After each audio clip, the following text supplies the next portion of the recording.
and I've seen in some countries, it's usually the African manager that tells everybody else, no, we can't raise your salary. Sorry, if you don't like it, we're going to get somebody else. You will never see the foreign national say, no, we're not raising your salary. No, they're going to use an African national to tell you guys to shut up. Okay, what's up everybody? I hope you're all doing good. Zack Mwekassa, the Black Warrior, most vicious puncher Africa's ever known.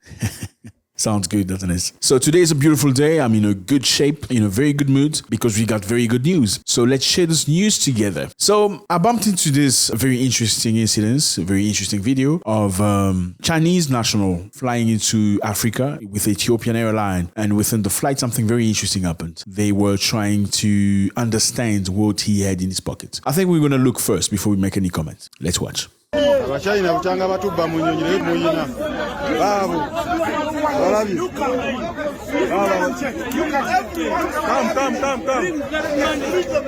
come bring the money go come and take here come China butanga batubba lero mu nnyonyi kubayina batubba bana bayogera okwera mu nsawo nga amasimu temuli laptop bazibye ne sente bazibye bring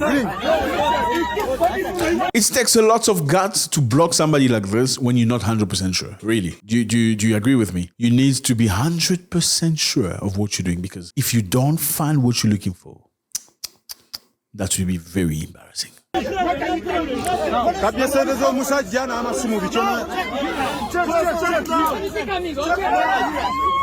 Very brave man. They found the money.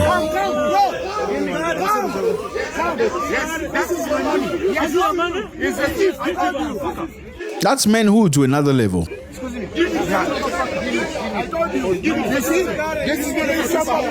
Oh, there are many wallets.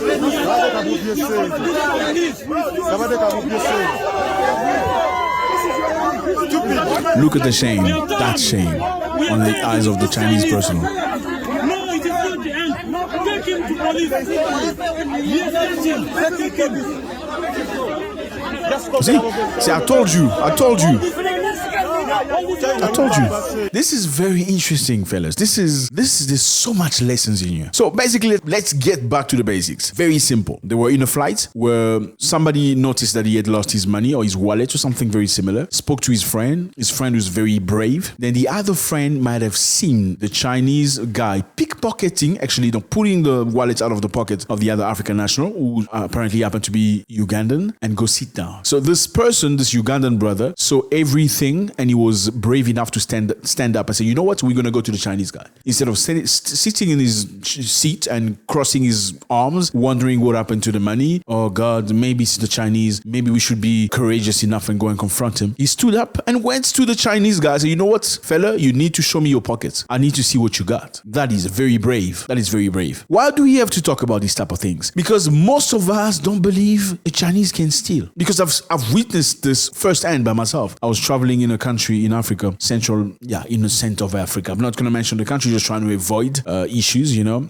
what it is. People are very sensitive about this type of subject. When you point fingers at, whatever lens you happen to have an experience, which most of the time is negative. So what happened in that place was we were in a communal bus where, Africans in many countries in Africa, people use buses. It's like mini buses to travel from one spot to another. And as we were traveling, there was one fella that was complaining that he had lost something, and he was 100% sure it was the Indian guy sitting in the bus right next to him who took it. So he had the courage to express himself. He expressed himself saying, you took my stuff from my pockets. Can you please give it back to me? Guess what happened? Everybody in the bus stood up screaming at the guy. Everybody, meaning all the Africans in the bus, stood up screaming at the African man who said that the Indian dude took something from his pocket. What are you doing? Why are you so disrespectful? Do you think this Indian guy will leave India and come and steal stuff from you? Who are you? Have you looked at yourself? They disgraced him. And I saw that by myself. Luckily, there was a respectable man, an ancient soldier, probably in his 60s, late 60s. He said to the Indian man before he left, he said, you know what? With all due respect, sir, just to end this thing down and put it down to the ground, please show me your pockets. Show me your pockets so everybody is safe, so we know it's not you. The Indian guy refused to show his pockets. The man said, you're going to show me your pocket before you leave. He forced him. When he showed his pockets, yes, he had the thing that the guy said he stole. I think it was a watch or something. Very shameful. Everybody was ashamed. different. Some were shocked to see that the Indian guy could steal something from an African. Yes, you look at this Chinese man, you don't know, maybe he's been doing this for years. I mean, they found in him not just one wallet, but multiple wallets of people who actually are realizing that they lost their stuff. So literally, this is a very professional thief. If he's a professional thief, therefore, this could mean this is not the first time he does this. You don't know, maybe this guy takes his flight from China to Africa. He comes and steal things, steal stuff, steal money from people, put it in his pocket, reimburse his ticket to himself, and he has a good life. Another thing happened to me in a Southern African country. I'm not going to mention the name. We were in a train, myself and a friend of mine named Philip. Philip was more experienced than me. He had been there for much longer than I had at the time. So what happened was we sat on the first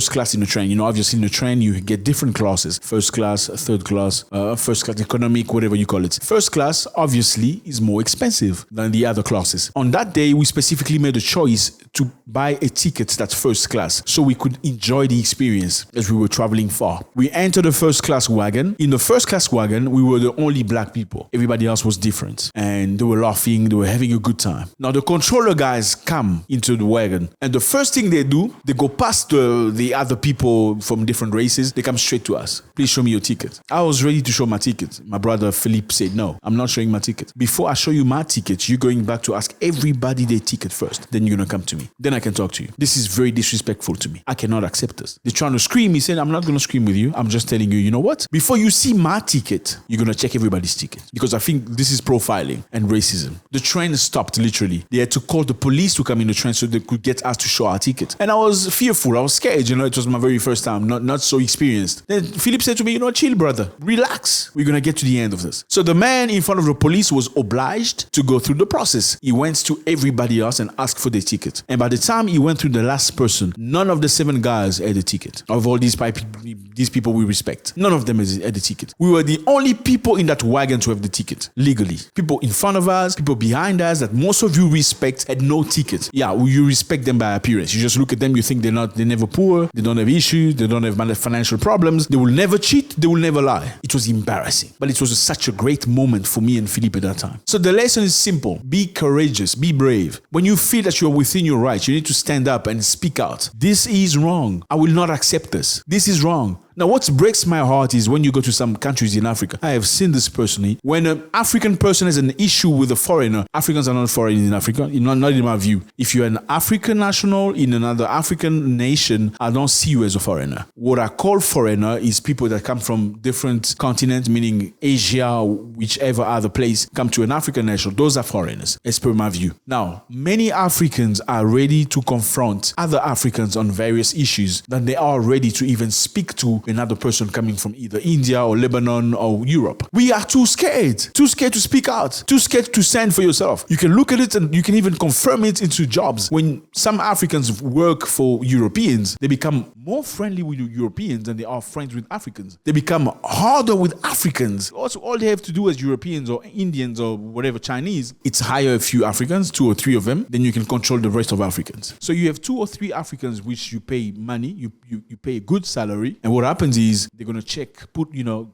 all the other Africans. Tell them, come on time. No, you need to stop complaining. Everybody's going through the same process. And this has worked for so many years. This is not a brand new thing. And I've seen in some countries, it's usually the African manager that tells everybody else, no, we can't raise your salary. Sorry, if you don't like it, we're gonna get somebody else. You will never see the foreign national say, no, we're not raising your salary. No, they're gonna use an African national to tell you guys to shut up. So we call upon you on bravery and courageous attitude. Stand up for your rights. Speak out. Yeah, I'll tell you what, in some places, they would not have the courage to speak to this Chinese person and ask him accountability. Look at the situation. They checked him out, looked at his pockets, and found many bags, money, and various things. So this is a professional thief. Props to these brothers from Uganda. Much respect to you for showing the line. God bless.